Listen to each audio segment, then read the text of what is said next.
ইমামে হাসান উনি কোন জাত? কেন একদল শুধু হুসাইন হুসাইন করে পাগল হয়? ইমাম হাসানের নামটুকুন মুখে আসে না? বলেন না, ইমাম হাসানের নাম। ইমামে হাসান উনি কোন জাত? উনি হলেন ওই জাত আল্লাহর পেয়ারা মাহবুব বললেন, আমার হাসনাইনে কারিমাইনের মতো বাবা বলো, মা বলো, দাদা বলো, দাদি বলো, নানা বলো, নানি বলো, ফুফু বলো, চাচা বলো, আর যা বলো না কেন, আমার হাসনাইনে কারিমাইনের মতো এত আজমতওয়ালা ফ্যামিলি কিয়ামত পর্যন্ত আর কেউ পাবে না। ওনার বাবা কি? বলে ওনার বাবা হলেন রাসূল করিম রউফ রহিম সাল্লাল্লাহু আলাইহি ওয়াসাল্লাম ইরশাদ করছেন, যে হাদিস সাইয়্যিদুনা মা আয়েশা সিদ্দিকা রাদিয়াল্লাহু তাআলা আনহা ইরশাদ করছেন, قال رسول الله صلى الله عليه وسلم ذكر علي عبادة। সুবহানাল্লাহ বলেন। আলীর জিকির করলেও ইবাদত। হাসানের মৌলা হাসানের বাবার নাম মুখে নিল ইবাদত। বলে মৌলা হাসানের বাবা কে? মৌলা হাসানের বাবা হলেন উনি। অপর হাদিসে আন আব্দুল্লাহ রাদিয়াল্লাহু তাআলা আনহু قال قال رسول الله صلى الله عليه وسلم النظر إلى وجه علي عبادة। হুসাইনের আব্বা হলেন, হাসানের আব্বা হলেন উনি। জিনার চেহারার দিকে নজর করাও ইবাদত।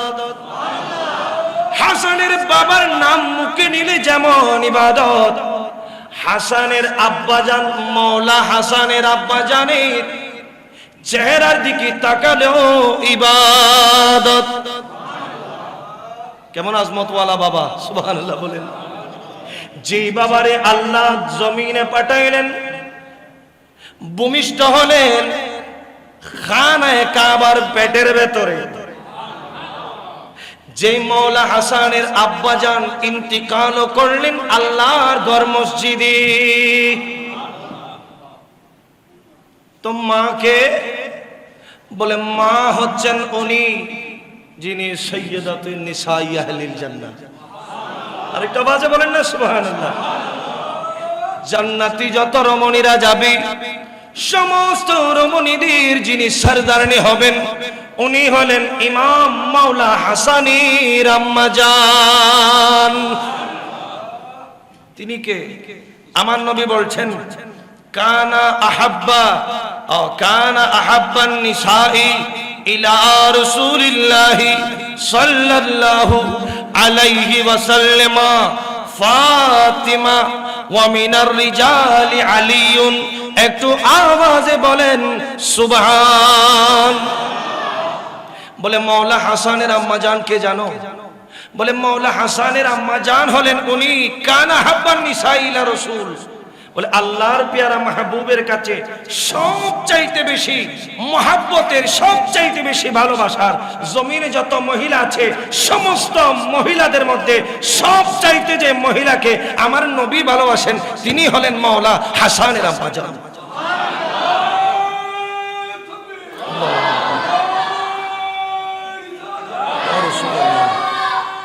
ज़हरा का बाबा है, हसनैन का नाना है।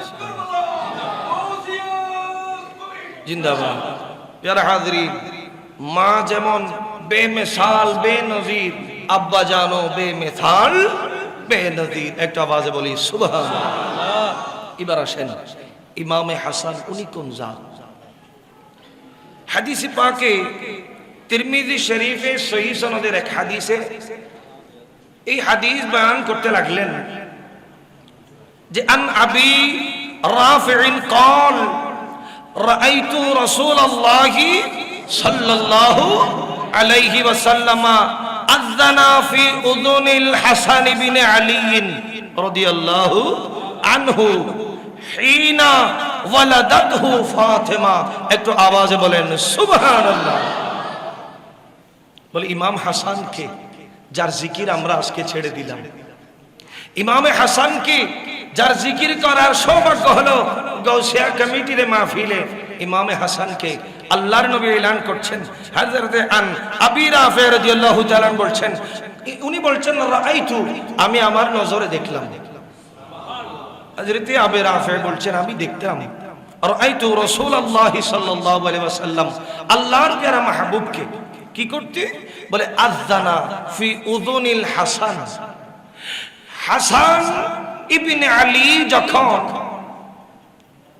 হযরতে সাইয়্যিদুনা মা সাইয়্যিদাতুনা মা ফাতেমার গর্ভ থেকে তাশরীফ আনলেন, সর্বপ্রথম আমাদের সমাজে কোনো বাচ্চা জন্মগ্রহণ করলে আমরা ওই বাচ্চার সর্বপ্রথম কাজ করি তার ডান কানে কি দেই? একটা আওয়াজে বলেন, আযান দেই।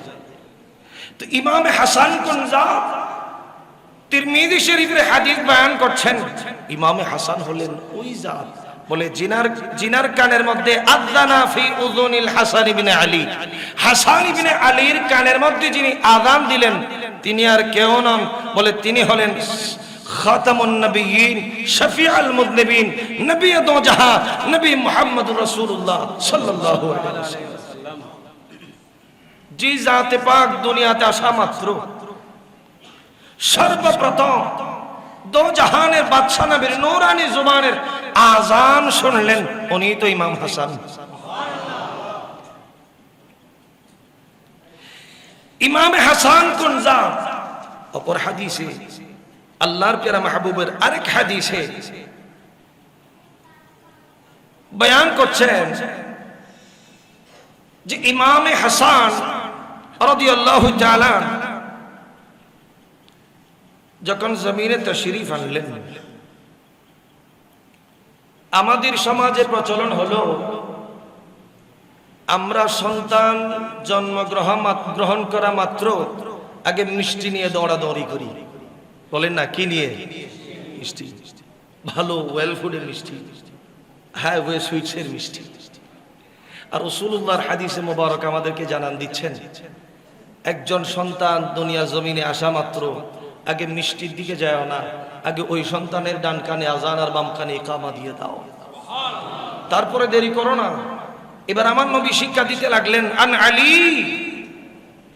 আলী কল, হযরতে মাওলা আলী শেরে খোদা নিজে বয়ান করছেন এই হাদিস। সুবহানাল্লাহ বলেন, কি বলছেন? বলে লাম্মা বুলিদা হাসানুন, যখন আমার বেটা হাসান জন্মগ্রহণ করলেন, সাম্মাহু হামজাতা, ওনার নাম রাখলাম আমরা সবাই মিলে হামজা। একটু আওয়াজে বলেন না। ইমাম হাসান যখন জমিনে আসলেন নাম কি রাখা হলো? হামজা। ওয়ালিদা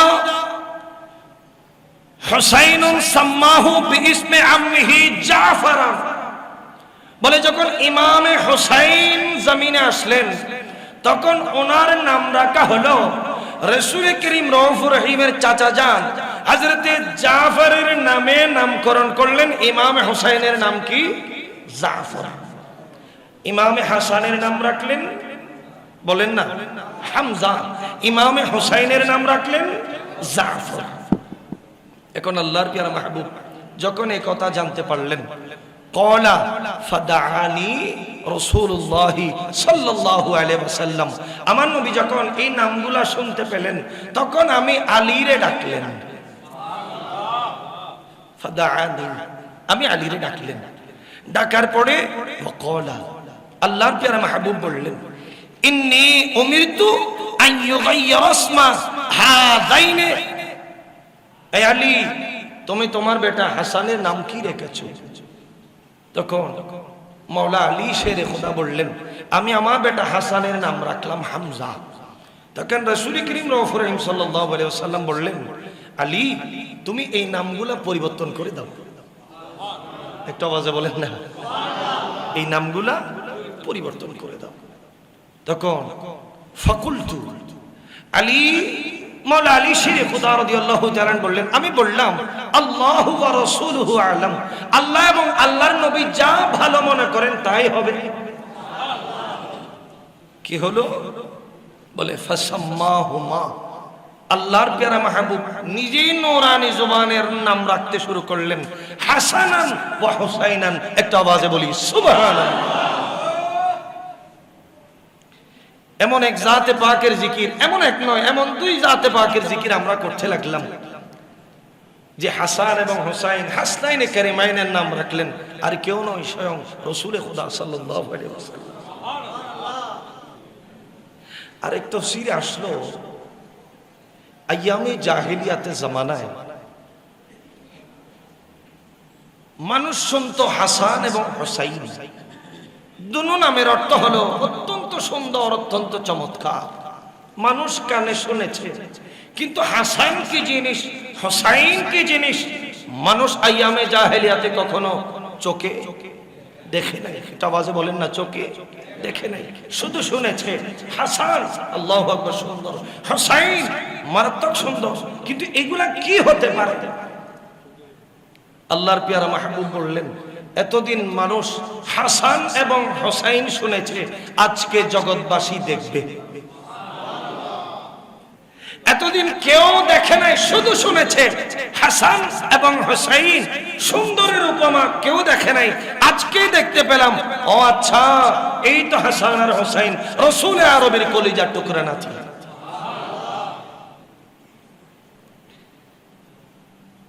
আমরা বড় সৌভাগ্যবান, আলহামদুলিল্লাহ। একটু আওয়াজে বলেন আলহামদুলিল্লাহ। আমরা শুধু হুসাইনি নই, বলেন আমরা হাসানি। যে ইমামে হাসান রাদিয়াল্লাহু তাআলা নাসাঈ শরীফের এক হাদিসে বয়ান করছেন, আন ইবনে আব্বাস রাদিয়াল্লাহু তাআলা আনহুমা, আব্দুল্লাহ ইবনে আব্বাস রাদিয়াল্লাহু তাআলা আনহুমা থেকে হাদিস বয়ান করতে লাগলেন। কল, তিনি বলেন, আক্কা রাসূলুল্লাহ সাল্লাল্লাহু আলাইহি ওয়াসাল্লাম আনিল হাসানে ওয়াল হুসাইনি বিকাবশাইনে কাবশাইনে। একটু আওয়াজে বলি সুবহানাল্লাহ, আল্লাহু আকবার। কোন জাতের জিকির আমরা করতে বসে গেলাম। যদিও কণ্ঠ ভাঙা, যদিও বক্তা অযোগ্য, নালায়েক, বেজুবান, যদিও শ্রোতারা আদনা, নাখান্দান, নালায়েক, গুনাহগার, খাতাকার, কিন্তু যে জাতে পাকের নামে মুবারকা জিকির করতে লাগলাম, এই জিকির উচ্চারণ করলেও গুনাহ মাফ। আল্লাহর প্যারা মাহবুব বলছেন, এই হাদিস পাক বয়ান করছেন, হযরত আব্দুল্লাহ ইবনে আব্বাস রাদিয়াল্লাহু তাআলা বলছেন, আক্কা রাসূলুল্লাহ সাল্লাল্লাহু আলাইহি ওয়াসাল্লাম, বলে মাওলা হাসান এবং মাওলা হুসাইন যখন ধরা দামে আসলেন, আক্কা রাসূলুল্লাহ, আল্লাহর প্যারা মাহবুব নিজেই আকিকা দিলেন।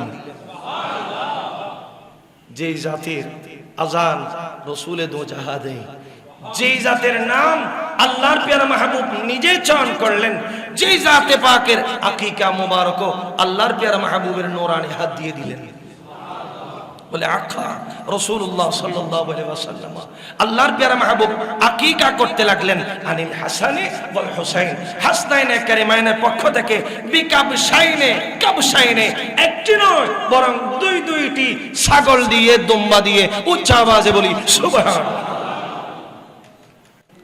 আমাদের কপালে দুইটা জান্নাতের টুকরা মিলে গেছে, সুবহানাল্লাহ।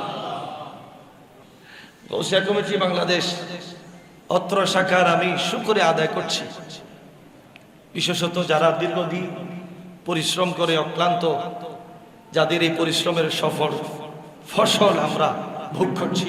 বিশেষ করে আমার ভাই জনাব মোহাম্মদ শাহাবুদ্দিন, আমার ভাইয়ের এই খেদমতকে আল্লাহ কবুল করুক, আমিন বলেন।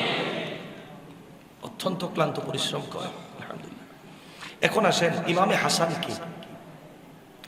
কারো কারো কাছে ইমামে হাসান গ্রহণযোগ্য নন, নাউজুবিল্লাহ বলবেন না। শোনেন, আমি আলোচনায় ঢুকতে লাগলাম, একটু বুঝেন। এই আমি আলোচনায় ঢুকলাম মাত্র। কারো কারো কাছে ইমামে হাসান এর নাম শুনলে খুব একটা মজা, বলেন না, লাগে না। কেন লাগে না এখন জানতে পারবেন। সহিহ বুখারীর এক হাদিস, আল্লাহর প্যারা মাহবুব সরকারে দো জাহান হাদিসে মুবারকার যে প্রসিদ্ধ কিতাব সহিহ বুখারীর এক হাদিসে বলছেন, ওয়ান আবি বকরাতা কল, জলিল কদর সাহাবী হযরত আবি বকরা এই হাদিস বয়ান করছেন, একটু মহব্বতের আওয়াজে শুনবেন। বলে রাআইতু রাসূলুল্লাহি সাল্লাল্লাহু আলাইহি ওয়াসাল্লাম, আমি আবি বকরা দেখতে লাগলাম আমার নবী সরকারে দো জাহান সরওয়ারে কায়নাত রসুল খুদা সাল্লাল্লাহু আলাইহি ওয়াসাল্লামকে আলাল মিম্বরি, কোথায়? মিম্বরের উপরে বসে আছেন। ওয়াল হাসান ইবনে আলী ইলা জামবিহি, আমি দেখতে লাগলাম ওই সাহাবী বলে আল্লাহর প্যারা মাহবুব সরকারে দো জাহান মিম্বরে বসে আছেন, আর তার পাশেই হাসান ইবনে আলী বসে আছে। অপর রিওয়ায়াতে বলছেন হাসান ইবনে আলী মাওলা হাসান পাশে নয়, রাসূলুল্লাহর কুল মুবারকে বসে আছে। বলে যখন বসে আছেন আমরা দেখতে লাগলাম ওয়া হুয়া ইউকবালু আলান নাস, আল্লাহর প্যারা মাহবুব সরকারে দু জাহান সামনে উপবিষ্ট সমস্ত সাহাবায়ে কেরামদের দিকে নজর করলেন। মাররাতান, একবার, কয়বার? একবার সামনের দিকে দেখলেন। এরপরে বলে ওয়া আলাইহি উখরা,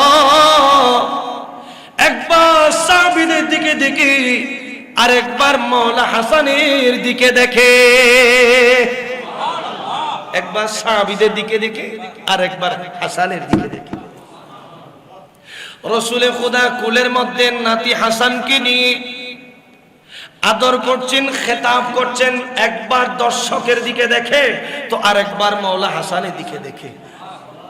ওয়ায়াকুল ইন্না বিনি হাযা সাইয়্যিদুন, আওয়াজে বলেন সুবহানাল্লাহ। বলে ওয়ায়াকুল, আল্লাহর প্যারা মাহবুব সরকারে দু জাহান বলতে লাগলেন হঠাৎ করে, ইন্না বিনি হাযা সাইয়্যিদুন, ইন্না নিশ্চয়, ইবনি আমারে কলিজার টুকরা নাতি, নিশ্চয় আমারে কলিজার টুকরা নাতি, হাযা সাইয়্যিদুন, এই হলো মুসলমানদের বড় আজিম ও শান নেতা। এখনো কোথায় বলেন না? এখনো কোথায়? কুলে মাত্র ছোট্ট মাসুম হাসান খেলছেন, রসুলে খুদা বলছেন এই তো বড় আজমত ওয়ালা নেতা। সাহাবায়ে কেরাম হতবাক হয়ে গেলেন, কি রে, কি বলে আল্লাহর নবী? ছোট্ট মাসুম বাচ্চা কুলে নিয়ে মাত্র আদর করতে লাগলেন, এই রে আল্লাহর নবী খেতাব দিলেন এ সৈয়দ, এ হবে মুসলমানদের নেতা। ওই আবি বকরা রাদিয়াল্লাহু তাআলা ইরশাদ করতে লাগলেন, আল্লাহর প্যারা মাহবুব সরওয়ারে কায়নাত সাল্লাল্লাহু আলাইহি ওয়াসাল্লাম ইরশাদ করতে লাগলেন, ওয়ালা আল্লাল্লাহ আন ইউসলিহা বিহি বাইনা ফিআতাইনি আজিমাতাইনি মিনাল মুসলিমিন। আল্লাহর নবী এলান করলেন, ওয়ালা আল্লাল্লাহ, যদি আল্লাহ চাহেন তো, যদি আল্লাহর দয়া হয় তো, যদি আল্লাহ চাহেন তো আইয়ুসলিহা বিহি, নিশ্চয়ই সালাহ হবে, সমঝোতা হবে, মিটমাট হবে, সমাধান হবে, বাইনা ফিআতাইনে আযীমাতাইনে, দুইটি বড় বড় দলের মধ্যে। কারা? বলে মিনাল মুসলিমিন, মুসলমানদের মধ্যে বড় বড় দুই দলের মধ্যে সমঝোতা হবে, যার মাধ্যমে তিনি হলেন আমার কোলে বসে থাকা আমার নাতি ইমামে হাসান। এখনো ইমামে হাসান ছোট্ট আর গায়েবওয়ালা, ইলমে গায়েবওয়ালা নবী বলছেন আমি রাসূলুল্লাহর নবুয়তের নজরে দেখছি। আজ থেকে অনেক বছর পরে, আজ থেকে অনেক বছর পরে এই আমার কুলে বসে থাকা ছোট্ট জান্নাতের সরদার ইমামে হাসান একদিন নেতা হবেন, মহান নেতা, যিনি মুসলমানদেরকে বড় ধরনের এক দুর্ঘটনা থেকে বাঁচিয়ে মাহফুজ আর মামুন আর সালামতি দান করবে। এখন আসেন, এই ঘটনা কোন ঘটনা? এই ঘটনা সেই ঘটনা যে ঘটনাকে পুঁজি করে একদল মুসলমান নামের জালেম আল্লাহর পেয়ারা মাহবুবের একজন জলিল কদর সাহাবী হযরতে সাইয়্যিদুনা আমির মুআবিয়া রাদিয়াল্লাহু তাআলা আনহুরে গালি দেয়। ওবা তো শুরু করে কইলেন দে। আচ্ছা, ঘটনা কি? ঘটনা হলো সিদ্দিক আকবর রাদিয়াল্লাহু তাআলা, ফারুক আজম রাদিয়াল্লাহু তাআলা, এরপরে উসমান গনি রাদিয়াল্লাহু তাআলা, 3 নম্বর খলিফা হযরত সাইয়্যিদুনা উসমান গনি যুন্নুরাইন রাদিয়াল্লাহু তাআলা, ওনাকে যখন বিদ্রোহীরা শহীদ করে দিলেন, ইন্না লিল্লাহি ওয়া ইন্না ইলাইহি রাজিউন। আপনারা জানেন উসমান গনি যুন্নুরাইনের পরে যিনি ক্ষমতার মসনদে, খেলাফতের মসনদে সমস্ত সাহাবায়ে কেরামরা বসালেন, উনি কে? বলেন না, মাওলা আলী শেরে খোদা রাদিয়াল্লাহু তাআলা। উনি যখন মসনদে বসলেন, একটু খেয়াল করেন, মাওলা আলী মসনদে, খেলাফতের মসনদে বসার পরে একজন ইহুদি নেতা, তার নাম হলো আব্দুল্লাহ বিন সাবা। কি বলেন না, আব্দুল্লাহ বিন সাবা, এই ইহুদিদের নেতা, মুনাফিক, ষড়যন্ত্রকারী, এসে সাইয়্যিদুনা আমির মুআবিয়া রাদিয়াল্লাহু তাআলা আনহুকে ষড়যন্ত্রের জাল বুনতে লাগলেন। বলে, এই আমির মুআবিয়া কেন বসে আছো? দেখো না মাওলা আলী মসনদের, খেলাফতের মসনদে বসে গেছে, অথচ তিনি ওসমান হত্যার বিচার করছেন না। এটা বলে মাওলা আলী এবং আমির মুআবিয়া রাদিয়াল্লাহু তাআলা আনহুমা, ওনাদের দুজনের ভেতরে একটা কি করে দিলেন? বিভেদ সৃষ্টি করে দিলেন। নাম কি? আব্দুল্লাহ বিন সাবা। বলেন না, আব্দুল্লাহ বিন সাবা। এই দুইজনের মধ্যে একটা দ্বন্দ্বের সৃষ্টি করে দিলেন। এখন আমির মুআবিয়া বলতে লাগলেন রাদিয়াল্লাহু তাআলা, বলে এই মুহূর্তে খলিফা হিসাবে, প্রধানমন্ত্রী হিসাবে এই মাওলা আলী শেরে খোদা আপনার 1 নম্বর কাজ হলো হযরতে উসমান গনি যুন্নুরাইনের হত্যার বিচার করা। আর ইমাম মাওলা আলী শেরে খোদা রাদিয়াল্লাহু তাআলা বলছেন, না না, আমি মাত্রই খেলাফতের মসনদে বসেছি, এখন কাজ হলো এই রাষ্ট্রটাকে বিশৃঙ্খলার হাত থেকে বাঁচিয়ে সুন্দর একটা স্থিতিশীল পরিস্থিতি দেওয়া। কথা বুঝতে পেরেছেন? অর্থাৎ হযরত সাইয়্যিদুনা আমির মুআবিয়া চাইলেন ইনসাফ। বলেন বলেন, ইনসাফ, ন্যায় বিচার, উসমান হত্যার বিচার চায়। আর মাওলা আলী শেরে খোদা কি বললেন? বলে না, ইসলামের 3 রুকন, ঈমান, ইসলাম, ইহসান। মাওলা আলী বললেন, আমি ইহসানকে কায়েম করলাম। আমিরে মুআবিয়া গেলেন ইনসাফের দিকে, মাওলা আলী গেলেন ইহসানের দিকে। একটা আওয়াজে বলেন সুবহানাল্লাহ। তাহলে দুইজনই আল্লাহর নবী সাহাবী, দুইজনের মধ্যে ভুল বুঝাবুঝির কারণে কি সৃষ্টি হলো? একটা বিভেদের সৃষ্টি হলো। শেষ পর্যন্ত সিফিনের যুদ্ধ হলো। কিসের যুদ্ধ? আপনারা জানেন সিফিনের যুদ্ধ হলো। এখন একটা জিনিস খেয়াল রাখবেন, ইনারা কিন্তু দুইজনই আল্লাহর নবী সাহাবী। আচ্ছা বলেন, এই কথার মধ্যে কোনো সন্দেহ পোষণ করার কোনো সুযোগ আছে? এই দুইজনই আল্লাহর নবী সাহাবী, এটাকে অমান্য করার, অবাধ্য হবার, এটাকে ফেলে দেওয়ার কোনো সুযোগ আছে? এখন আসেন, এই ঘটনা জের ধরে শেষ পর্যন্ত ওই সাবাই গোত্র মাওলা আলী শেরে খোদা রাদিয়াল্লাহু তাআলা আনহুকেও শহীদ করলেন আল্লাহর ঘর মসজিদের মধ্যে। এখন আপনারা জানেন অনেক লম্বা বাকিয়া। মাওলা আলী শেরে খোদাকে আহত করার পরে আরো 2-3 দিন যখন সময় ছিল, মাওলা আলী শেরে খোদা রাদিয়াল্লাহু তাআলা যখন একেবারে নিস্তেজ হতে লাগলেন, একেবারে নিস্তেজ হয়ে যাচ্ছিলেন, ঠিক সেই সময় সবাই বললেন, আলী আপনি তো ইন্তিকাল করবেন, হয়তো আপনি তো শাহাদাতের জাম পিলাবেন। এই আলী, আপনি একটা কাজ করেন, আপনার পরবর্তী খলিফা কে হবে আপনি মেহেরবানি করে এটা একটু আমাদেরকে জানান। আর মাওলা আলী শেরে খোদা, উনি তো আল্লাহর প্যারা মাহবুবের আসাদুল্লাহিল গালিব, সুবহানাল্লাহ বলেন। উনি জবাব করলেন, না না, আমি সাইয়্যিদুনা সিদ্দিক আকবর, ফারুক আজম, উসমান গনি, আমি মাওলা আলী সহ যত খলিফারা যেই পদ্ধতিতে, গণতান্ত্রিক পদ্ধতিতে যেভাবে নির্বাচিত হয়েছেন, আমার পরে যিনি ইসলামী শাসনের খেলাফতে বসবেন, উনিও গণতান্ত্রিক পদ্ধতিতেই নির্বাচিত হবেন। একটা আওয়াজে বলি সুবহানাল্লাহ। এই কথা বলেন নাই আমার বেটা হাসান, আমার বেটা হোসাইন কি হবেন? প্রধানমন্ত্রী হবেন। এরপরে অনেক লম্বা ওয়াকিয়া, হযরত ইমামে হাসান রাদিয়াল্লাহু তাআলা ওনার কাছে গেলেন সাহাবায়ে কেরামরা, এই হাসান ইবনে আলী, ইমামে আলী মাকাম, আপনাকে আমরা খলিফা হিসাবে নির্বাচিত করলাম, আপনাদের কি বিরক্ত লাগতেছে? আমি শেষ করে দিচ্ছি, আমার আলোচনা গুছায় নিয়ে আসতেছি, একটু খেয়াল করেন।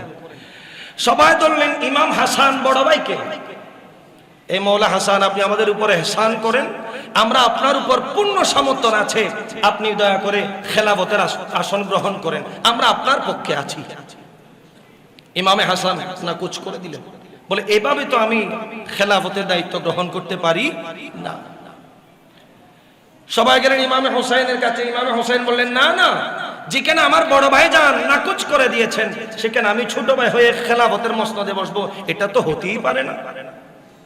শেষ পর্যন্ত অনেক ঘটনার পরে হযরত মাওলা ইমামে হাসানকে সমস্ত সাহাবায়ে কেরামরা, বড় বড় সাহাবী যারা আছেন, সবাই মিলে ধরলেন সত্য করে, গণতান্ত্রিক পদ্ধতি মেনে অনুসরণ করে যেভাবে অপরাপর খোলাফায়ে কেরামগণ, খোলাফায়ে রাশেদাগণ খেলাফতের মসনদে বসলেন, মাওলা ইমাম হাসানকেও ওই খেলাফতের মসনদে গণতান্ত্রিক পদ্ধতিতে বসানো হলো।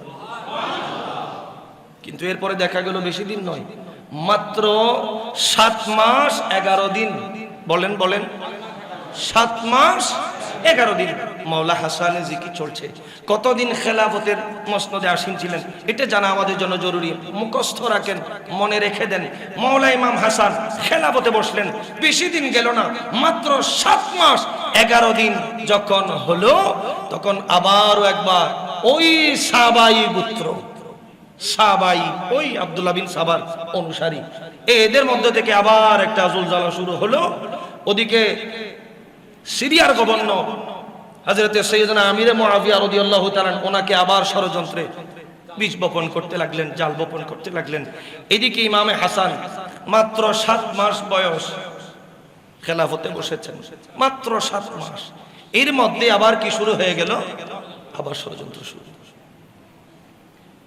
ইমামে হাসান রাদিয়াল্লাহু তাআলা উনি এমন এক চরিত্রের বৈশিষ্ট্যের উনি অধিকারী ছিলেন, একেবারে নাজুক, একেবারে নম্র, একেবারে ভদ্র, একেবারে সহজ সরল উনি, ওনার স্বভাব চরিত্র ছিলেন। উনি দেখলেন ওদিকে সিরিয়া থেকে হযরতে সাইয়েদনা আমির মুআবিয়া রাদিয়াল্লাহু তাআলার নেতৃত্বে বিশাল সৈন্যবাহিনী মদিনার দিকে আসছে। কি করার জন্য? যুদ্ধ করার জন্য।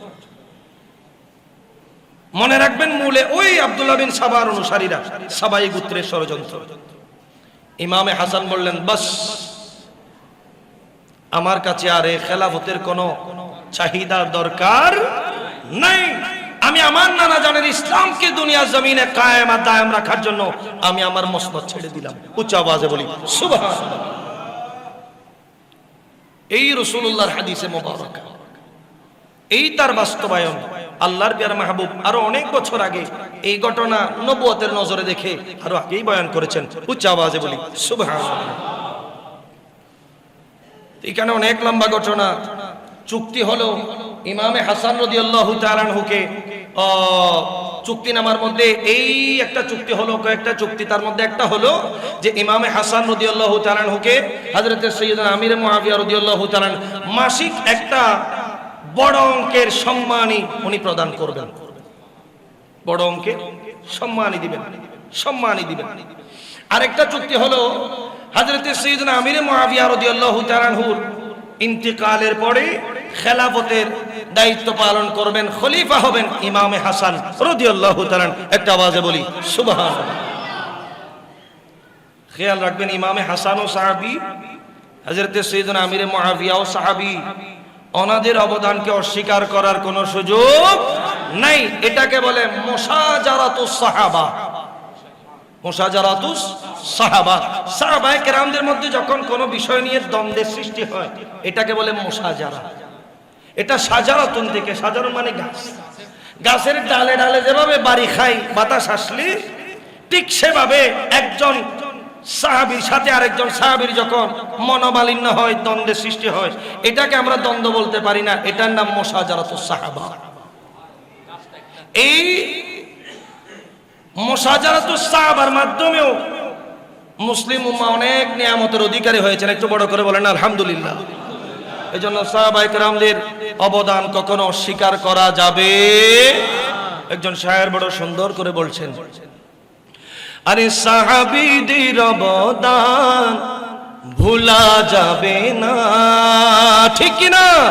সাহাবাদের অবদান ভোলা যাবে না, নবীর বংশকে মোরা ছাড়তে পারবো না। সুবহানাল্লাহ বলেন। আরে সাহাবীদের অবদান ভোলা যাবে না। সালাতুনিয়া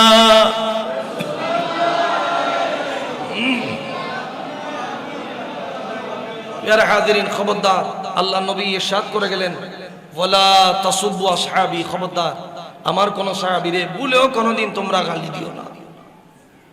আল্লাহর প্যারা মাহবুবের কোন সাহাবীরে যদি গালি দেয়, মান সাব্বা আসহাবি ফাআলাইহি লানাতুহু ওয়া লানাতু ওয়া মালাইকাতিহি ওয়ান নাসি আজমাইন। কেউ যদি আল্লাহর প্যারা মাহবুবের কোন সাহাবীরে গালি দেয়, আল্লাহর নবী বলে আমার সাহাবীরে গালি দেওয়ার কারণে আল্লাহর পক্ষ থেকে তার উপর লানত প্রাপ্ত হবে। সমস্ত রহমতের ফেরেশতারা তখন আর রহমত কায়েম করবেন না, নাজিল করবেন না, তখন তাদের উপর গজব নাজিল হবে। কি করলে বলেন না? সাহাবায়ে কেরামদেরকে গালি দিলেন। আল্লাহ আমাদের বোঝার তৌফিক দান করুন, আমিন। মনে রাখবেন, আহলে সুন্নাত ওয়াল জামাতের ঈমান ও আকীদা শুধু হুসাইনি নয়, আমরা হাসানিও হুসাইনি। আল্লাহ নবী তো বললেন, আল হাসানু ওয়াল হুসাইনু সাইয়্যিদা শাবাবে আহলিল জান্নাহ। একটা আওয়াজে বলি সুবহানাল্লাহ। আমি আর আমার আলোচনা দীর্ঘায়িত করছি না, 10টা কাটায় কাটায় গড়ির কাঠা। আমি আমার আলোচনা শেষ করব, অনেক আলোচনা এখানে রয়ে গেল। আমরা তো হোসাইনি হোসাইনি করে পাগল হতে গিয়ে ওদিকে সিদ্দিক আকবর ফারুক আজমরে ইচ্ছা মতো গালি দিই। নাউজুবিল্লাহ বলবেন না? আর জেনে রাখেন, মাওলা হোসাইনকে শাদী করালেন, আদ পড়ালেন, নিকাহ করালেন কে? বলে উনি হলেন ফারুক আজম। ফারুক আজম নিজে দাঁড়িয়ে ওই পারস্যের রাজকন্যার সাথে ফারুক আজম নিজে দাঁড়িয়ে মওলা ইমামে হোসাইনের সাথে কি দিয়েছেন? শাদী দিয়েছেন। আর আমরা আছি হোসাইন হোসাইন করতে গিয়ে ওদিকে সাহাবায়ে কেরামদেরকে নাউজুবিল্লাহ পায়ের নিচে ফেলে দিচ্ছি। আল্লাহ পাক আমাদের ঈমান আমানকে হেফাজত করুন, বলুন না আমিন। নিকাহের কথা বলছিলাম যে ইমামে মওলা হোসাইনকে নিকাহ করালেন, শাদী করালেন ফারুক আজম। তো আমার মনে হলো আমি এই সুযোগে আপনাদের খেদমতে একটা গুরুত্বপূর্ণ মেসেজ পৌঁছাই দিই। আপনাদের সবার দৃষ্টি আকর্ষণ করছি, একটু আমার দিকে তাকান।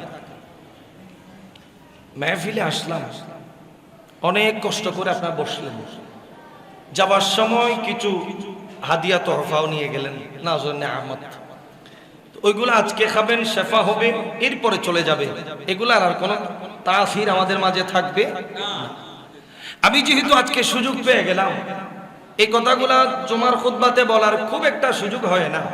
গৌসিয়া কমিটি বাংলাদেশের আজকের মেহফিল থেকে আমি সুযোগ পেলাম একটা বিষয়ের দিকে লক্ষ্য রেখে কথা বলার জন্য। যেহেতু নিকার কথা চলছে,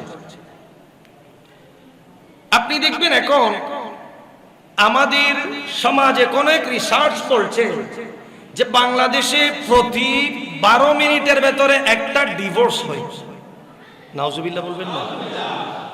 ইসলামী শরীয়তের মধ্যে যতগুলা খারাপ কাজকে বৈধতা দেওয়া হয়েছে, মানে না পারতে বৈধতা দেওয়া হয়েছে, একেবারে না পারতে, তার মধ্যে অন্যতম হলো তালাক। ইসলাম কখনো তালাক এটাকে পছন্দ করে না। তারপরেও শরীয়তের পরিপূর্ণতা দানের জন্য একটা সিস্টেম রাখলেন রাসূলুল্লাহর পক্ষ থেকে, যার নাম হলো তালাক। আমরা যেটাকে বলি ডিভোর্স। আপনি যদি চোখ মেলে দেখেন আপনার সমাজের চারপাশে, আপনি দেখবেন অনেকগুলা কেস এরকম আছে আপনার জানাশোনার মধ্যে, যে ক্যান্সারের নাম কি? ডিভোর্স। এখন আপনি যদি, আমি যদি একটু চিন্তা ভাবনা গবেষণা করি, এর সমাধান খুব সহজে পেয়ে যাব যে ডিভোর্স কেন বাড়ছে, এই তালাক কেন হচ্ছে জনে জনে, ঘরে ঘরে, সমাজে সমাজে, মহল্লায় মহল্লায়। আপনি সব কিছুর মূলে দেখতে লাগবেন, যেদিন থেকে আমরা মুস্তাফার রাস্তা ছেড়ে দিয়েছি সেই দিন থেকে আমার এই সমাজের ডিভোর্স নামক ক্যান্সারের সৃষ্টি, ঠিক কিনা বলেন? মুস্তাফার সুন্নত কি, হাদিস কি? আল্লাহর প্যারা মাহবুব সরওয়ারে কায়নাত ফখরে মওজুদাত ইবনু মাদা শরীফের এক হাদিস কিতাবুন নিকাহের বাবুল আকফা এই অধ্যায়ের মধ্যে একটা হাদিস আনলেন। একটু মেহেরবানি করে আমার দিকে লক্ষ্য রাখেন, কথাগুলো অত্যন্ত জরুরি। এই হাদিস আল্লাহর নবী বলছেন, ওয়ানকিহুল আকফা ওয়া আনকিহু ইলাইহি। কথা দুইটা, একটা হলো ওয়ানকিহুল আকফা, তোমরা যখন বিয়ে করতে যাবে কুফু মিলিয়ে বিয়ে করবে। কি মিলিয়ে? কুফু। কুফু মানে কি? সমতা, সমান সমান। বউয়ের মর্যাদা, বউয়ের পরিবার, বউয়ের যোগ্যতা যতটুকুন, স্বামীর যোগ্যতা, স্বামীর মর্যাদা, স্বামীর বংশ পরম্পরা ততটুকুন হতে হবে। এটার নাম কি? কুফু, সমতা। আল্লাহর নবী বলছেন ওয়া আনকিহু ইলাইহিম। এখন এবং যখন তুমি তোমার কন্যা, তুমি তোমার বোন, তুমি তোমার ঘরের ফ্যামিলির কোন মেম্বারকে বিয়ে দিবা, বিয়ে দেওয়ার সময়ও তোমরা কুফু মিলিয়ে বিয়ে দাও। একটা আওয়াজে বলি সুবহানাল্লাহ। এখন কুফু কি? আরেক হাদিসে আল্লাহর প্যারা মাহবুব বলছেন কুফু সমতার বিষয় হলো 7টি। বলেন বলেন কয়টি? 7টি বিষয় বিয়ের ক্ষেত্রে তোমরা জামা এবং বউয়ের, স্বামী এবং স্ত্রীর মাঝে সমান সমান আছে কিনা বিচার করে নিবে। বিষয় কয়টা? কি আপনারা রাগ করছেন? একটু মহাব্বত নিয়ে শুনেন। আজকের মাহফিল থেকে এটা বড় আমি মনে করছি নিয়ামত হবে এই সমাজের জন্য, এই মুসল্লিদের জন্য, এই সামিঈনদের জন্য। আল্লাহুম্মা আমিন। 7টা বিষয়ের মধ্যে আমি সবগুলো বলতে গেলে সময় সংকুলন হবে না, আমার সময় আর মাত্র 10 মিনিট, আমি শেষ করছি। 1 নাম্বার হলো কুফু ফিদ্দীন, দ্বীনের ব্যাপারে, ধার্মিকতার ব্যাপারে সম্মতা। বলেন না কিসের ব্যাপারে? দ্বীনদারিতার ব্যাপারে। এখন আমি যদি বলি আমার একজন কন্যা আছে, আমার একজন বোন আছে, আমার পরিবারে বিবাহযোগ্য একজন কন্যা আছে, এখন এই মেয়ের জন্য যদি আর কথা কইতে ওনারা কথা না, আর মায়েলে যদি গো পাত্র আই সর্বপ্রথম আয় সাইদি পাত্রে বেতে মাল সম্পদ কি আছে? বলেন না বলেন না কি সাইদি? বিল্ডিং ভবন আছে, কয়তলা আছে, মাসে কয়টি হামায়, আর সর্বপ্রথম কি সাইদি? কিন্তু আল্লাহর নবী কি বললেন? কুফু ফিদ্দীন, আগে সমতা দেখবা দ্বীনদারিতার মধ্যে। ওই তোমার পাত্রের মধ্যে যদি সম্পদের কমতি থাকেও অন্তত দ্বীনদারিতার ব্যাপারে কমতি থাকা যাবে না। 1 নম্বর দ্বীনদারিতা। ইন এনা কই দিয়ে রে অনরা রে, ইন অনরা যতন মসজিদুদ আসন মাহফিলুদ আসন এতনি বাইরে গেলি আর ইনুর হনা আসর আরারে নগরে। আল্লাহ হেফাজত করো, আমিন হোক। 1 নাম্বার হলো কুফু ফিদ্দীন, দ্বীনদারিতার ব্যাপারে মেহেরবানি করে একটু খোঁজ খবর নেবেন। আপনি আপনার মেয়েকে, আপনি আপনার বোনকে, আপনি আপনার পরিবার পরিজনকে বিয়ে দেওয়ার ক্ষেত্রে এই জিনিসটা আছে কিনা, দ্বীনদারিতা, ধার্মিকতা আছে কিনা। ওই ছেলের যতই সম্পদ থাকুক তার মধ্যে যদি দ্বীনদারিতা না থাকে ওই সংসার টিকবে সোজা কথা। কারণ আপনি যতই বাগান গোছান, বাগানের ফল দিবেন, বাগানের সৌন্দর্য বর্ধন করবেন, বাগানের উপর রহমত করবেন কে? একটা আওয়াজে বলেন কে? 2 নাম্বার কুফু ফিন নসব, বংশীয় সম্মতা। এখন একজনের বংশ চৌধুরী বংশ, বড় উচ্চবর্গীয় বংশ, সৈয়দ বংশ, আরেকজনের বংশ নিচু। এক্ষেত্রে গিয়ে দেখবেন আমাদের সমাজে অহরহ মেসাল আছে, কি হয়? সমস্যার সৃষ্টি হবে। এই জন্য আল্লাহর নবী আগে ভাগে সাবধান করলেন কুফু ফিন নসব। এ আমার উম্মতেরা, তোমরা তোমাদের বংশের সাম্যতা বজায় রেখে বিয়ে দাও, বিয়ে করো। একটা আওয়াজে বলি সুবহানাল্লাহ। এভাবে 7টা বিষয়ের কথা বললেন, আমি ওদিকে আর গেলাম না। এইটুকু খেয়াল রাখবেন, কুফু মিলানো ছাড়া যে বিয়েগুলা হবে টুডে টুমরো অবশ্যই ওই বিয়েগুলোর মধ্যে কোনো না কোনো সমস্যা থাকবে। আল্লাহ আমাদেরকে হেফাজত করুন, আমিন।